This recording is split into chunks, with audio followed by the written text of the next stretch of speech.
Ek hoor baie keer mense sê, ek het 'n gawe van profesie, ek het 'n gawe van genesing, of ek het 'n gawe van woord van kennis, of 'n woord van wysheid, of wat een ook al. En ek glo dat 'n mens kan 'n gawe hê wat bietjie sterker na vore kom as die ander. Maar as ons kyk na die woord in 1 Korintiërs 12 vers 7, dan sê hy, maar aan elkeen word die openbaring van die Gees gegee met die oog op wat nuttig is.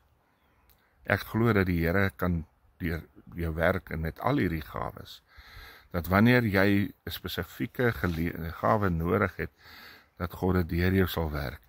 As daar 'n sieke voor jou kom, sal die Here vir jou die gawe van genesing gee.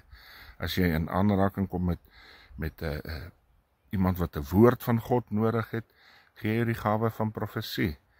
As jy in 'n situasie is waar jy wysheid nodig het, dan gee jy vir jou 'n woord van wysheid of 'n woord van kennis.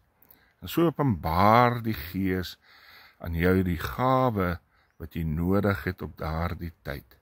Wat jy nodig het om die werk van die Here te kan doen. Wat jy nodig het om 'n verskil vir die koninkryk van God te doen.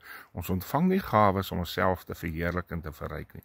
Ons ontvang gawes om die werk van God te doen, om mense by Jesus uit te kry, omdat God wil hê ons moet in oorwinning lewe, medegelowiges bedien, en die kragte van God, van die gawes van die Gees in ons werk. En daarom kan al die gawes deur jou werk. Ongeag wat jy nodig het, sal die Gees aan dit jou openbaar, soos wat jy dit nodig het.